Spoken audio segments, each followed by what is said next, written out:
Hello guys, आप सब लोगों का स्वागत है श्री राम स्पेशल चैनल पर। मेरा नाम मीना गोस्वामी। आप सब कैसे हैं? मैं आशा करती हूँ आप सब बहुत अच्छे होंगे। आप सबको राधे राधे, जय श्री कृष्णा।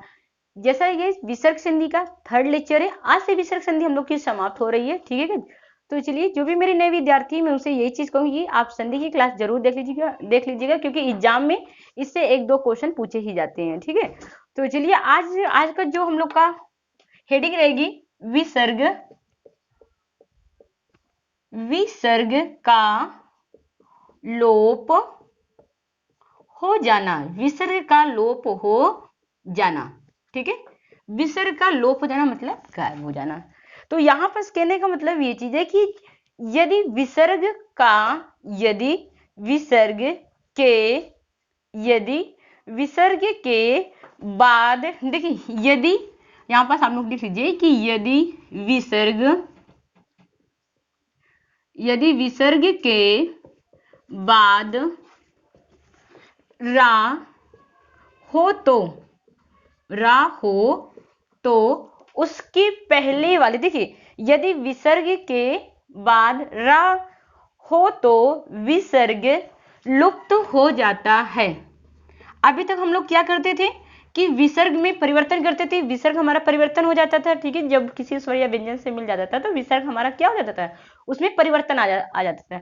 लेकिन अब यहाँ पास क्या कह रहा है कि विसर्ग का लुप्त मतलब गायब हो जाता है, लुप्त हो जाता है। और उसके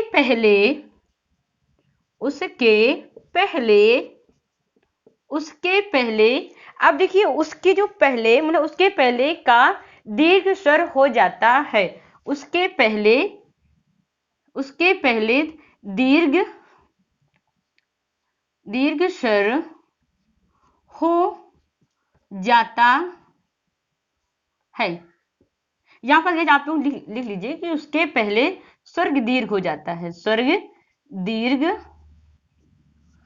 दीर्घ हो जाता है। ठीक है, अब देखिए इसे ना हम लोग डायग्राम से समझते हैं।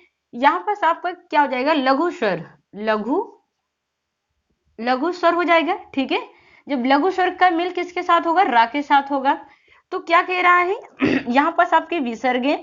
ठीक है, रा हो तो विसर्ग लुप्त तो हो जाता है। मतलब यहाँ पर जो विसर्ग, अभी तक हम लोग क्या करते थे, विसर्ग में परिवर्तन करते थे। ठीक है, जब दो वर्ड आपस में मिल जाते थे तो विसर्ग में परिवर्तन हो जाता था। लेकिन यहाँ पर अब क्या होगा, आपका विसर्ग गायब हो जाएगा, मतलब लुप्त हो जाएगा। ठीक है, और ये जो परिवर्तन किसमें होगा गाइस, ये इसमें हो जाएगा, दीर्घ स्वर में परिवर्तन हो जाएगा, दीर्घ स्वर में परिवर्तन। और ये आपका ज्यों का त्यों आ जाएगा, ये भी आपका ज्यों का त्यों आ जाएगा। ठीक है, तो यहाँ पास ये, ठीक है, ये मतलब आपका हो गया डायग्राम हो गया। अब जैसे यहाँ पास बात करें, उदाहरण ले लेते हैं। नीह, देखिए नीह धन रस। अब देखिए यहाँ पास क्या कह रहे हैं, विसर्ग के पहले क्या है, ई है आपकी। ठीक है, ई है। अब ये आपका रा दिया हुआ, जब ये आपस में मेल करेगा तो विसर्ग क्या हो जाएगा, आपका गायब हो जाएगा। अब ये जो आपका दिया हुआ है ये दीर्घ स्वर, मतलब अब दीर्घ स्वर कौन कौन से होते हैं आपका, जैसे आ, ई, उ, जिसमें मतलब ध्वनि मतलब कि जो वर्ड को मतलब ज्यादा समय लगता है। ठीक है, आपका ए हो गया, ओ हो गया, तो ये मतलब आपके हो गए दीर्घ स्वर हो गए। अब देखिए यहाँ पर ये नी बड़ी नी में परिवर्तित हो जाएगा, बचा हुआ वाक्य जो का त्यों लिख देंगे। अब ये इसको पूरा कर देगा, ये आपका बन गया नीरस। ठीक है, ये गाइस आपकी क्या बन गई, संधि बन गई नीरस। तो आप लोग इसे मतलब कि नोट डाउन कर लीजिए। जैसे आप लोगों के एग्जाम में ये बहुत ज्यादा पूछा जाता है, निधन रोग। अब अगर कोई भी व्यक्ति अगर इससे मतलब ये पूछ लिया जाए कि इसकी संधि क्या होगी, इसकी मतलब विसर्ग संधि क्या होगी, तो आप क्या बताएंगे कि यहाँ पास बच्चे तो बोल देंगे कि मैम इसकी तो निरोग होगी। वो सही है। देखिए निरोग जो ऐसे करके होता है आपका, निरोग लोग ऐसे लिख देते हैं आजकल के उसमें। ये आपका तद्भव शब्द है, ये आपका कौन सा शब्द है, तद्भव शब्द है। और ये जो अभी जो बन के आ गया, देखिए यहाँ पर जब ये आपस में मेल करेगा तो विसर्ग लुप्त हो जाता है और ये आपकी बड़ी नी बन जाएगी। ठीक है, ये आपका रोग। आप जब इसको आपस में मिला देंगे तो क्या बन जाएगा आपका नी रोग। ये आपका तत्सम शब्द है, ठीक है। ये आपका तत्सम शब्द है, ये आपका तद्भव शब्द है। आपका ये भी सही है और ये भी सही है। अगर शायद हम संधि की पूंछ में से देखें तो आपका फिर यही सही होगा, ठीक है, निरोग, ठीक है। तो ये गाइज रहा आपकी। तो चलिए एक नियम और है, उसको हम लोग पढ़ लेते हैं। आप लोग इसे अच्छी तरीके से नोट डाउन कर लीजिए।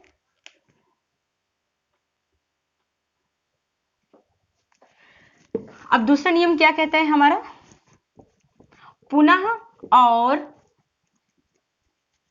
पुरः। अब देखिए सॉरी, नमः और पुरः। नमः हेडिंग बनाइए आप लोग, नमः और पुरः में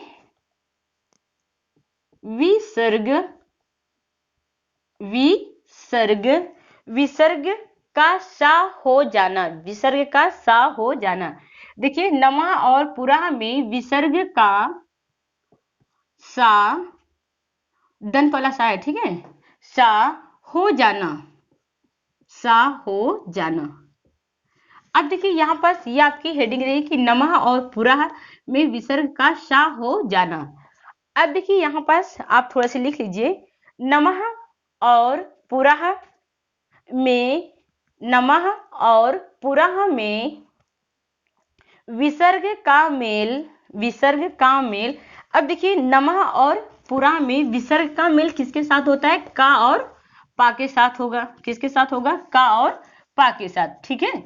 अब यहां पर का या पा से हो तो का या पा, देखिए का आप ऐसे करके लिख लीजिए, का या पा, का या पा से हो तो विसर्ग का सा हो जाता है। अब यहां पास क्या कह रहा है कि नमः और पुरः का मेल किसके साथ हो रहा है, का और पा के साथ हो रहा है। जब यहां पास इसका मेल हो रहा है तो परिवर्तन जो विसर्ग का होगा क्या हो जाएगा, सा हो जाएगा। क्या हो जाएगा गाइस, सा हो जाएगा। बचा हुआ वाक्य हम लोग ज्यों का त्यों लिख देंगे। ये भी बचा हुआ वाक्य क्या करेंगे, ज्यों का त्यों लिख देंगे। ये गाइस आपका बन गया डायग्राम बन गया। अब इसका एक उदाहरण ले लेते हैं, ठीक है। अब इसका एक उदाहरण करके देख लेते हैं। जैसे यहां पास आपकी एग्जाम में बहुत ज्यादा पूछा जाता है पूरा धन कार, पूरा धन कार। अब देखिए जब आपस में इसको हम क्या करते हैं, मेल करते हैं। परिवर्तन किसमें होता है, ये आपका विसर्ग जो होता है वो आपके सा में हो जाता है। बचा हुआ टुकड़ा ज्यों का त्यों लिख देते हैं हम लोग। बचा हुआ टुकड़ा क्या करते हैं, ज्यों का त्यों लिख देते हैं। ये भी बचा हुआ टुकड़ा हम लोग क्या करते हैं, ज्यों का त्यों कर देते हैं। अब ये आपका दिया हुआ है, ये आपका आधा सा हो जाएगा पुरस्कार। ये आपके एग्जाम में बहुत ज्यादा पूछा जाता है कि पुरस्कार का संधि विच्छेद क्या होगा, तो पूरा धन कार हो जाएगा। और एक आपके एग्जाम में बहुत ज्यादा पूछा जाता है नमः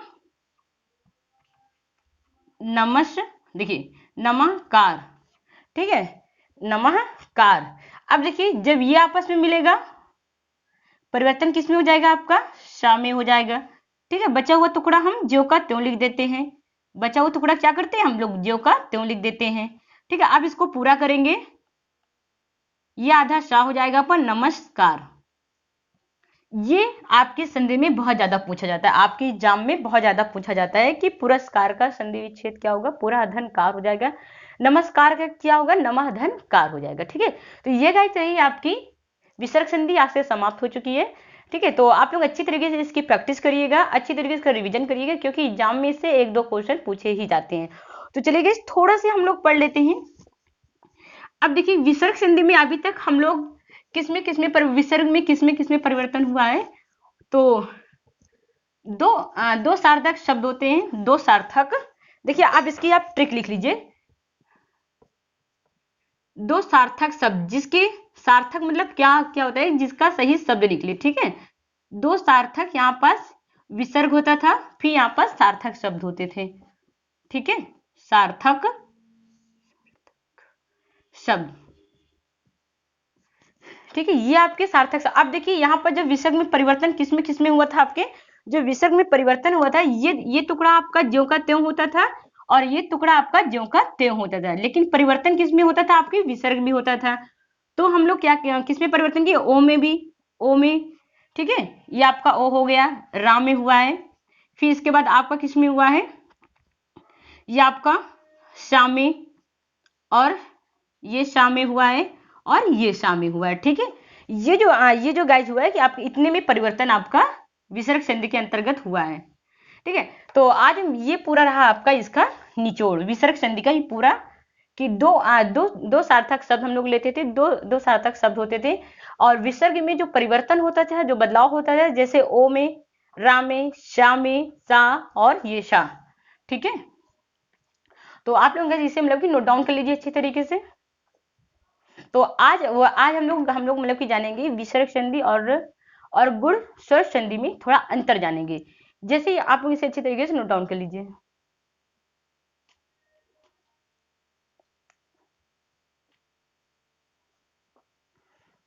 अब देखिए गाइस, यहाँ पास विसर्ग संधि और गुण स्वर संधि में कैसे अंतर समझेंगे आप, क्योंकि बच्चे बहुत ज्यादा कंफ्यूज होते हैं कि आपने तो मैम बताया था शब्द के बीचों बीच ओ आ जाए तो आप यहाँ से मतलब यहाँ से हम लोग जान जाएंगे कि कौन सी संधि है। जैसे एक तरफ लेते हैं तपोबल, तपोबल लेते हैं, और एक तरफ लेते हैं आपका महोदय लेते हैं, महोदय, ठीक है। एक तरफ क्या लेते हैं, महोदय। अब देखिए इसमें गाइस हम कैसे पहचानेंगे कौन सी विसर्ग संधि है, कौन सी गुण संधि है। शब्द के बीचों बीच क्या आपका दिया हुआ है, शब्द के बीचों बीच ये आपका ओ दिया हुआ है, इसको क्या करते हैं, थोड़ी देर के लिए बाहर निकाल लेते हैं। देखिए दो सार्थक शब्द है, इसके मतलब अर्थ निकल रहे हैं तप और बल, तप और बल। अब यहाँ पास अगर शायद हम इसको बाहर निकाल देते हैं ओ को, तो देखिए यहाँ पास इसके सार्थक शब्द निकल रहे हैं। सबसे पहले आप ये चीज देखिए, दय का कोई अर्थ नहीं होता है, दय का कोई अर्थ नहीं होता है, ठीक है।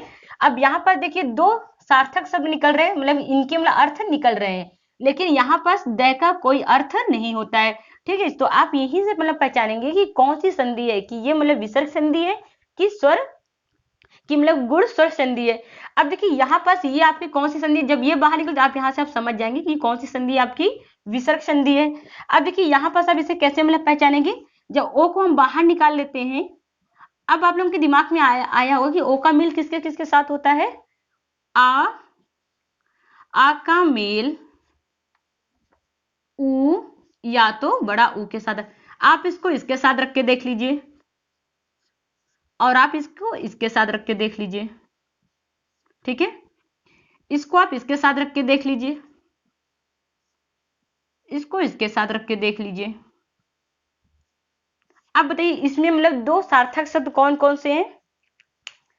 अब देखिए महा का कोई अर्थ नहीं होता, उदय का कोई अर्थ नहीं होता, महाधन उदय। तो ये गाइस आपकी कौन सी संधि हो गई, गुण स्वर संधि हो गई, और ये आपकी हो गई विसर्ग संधि हो गई।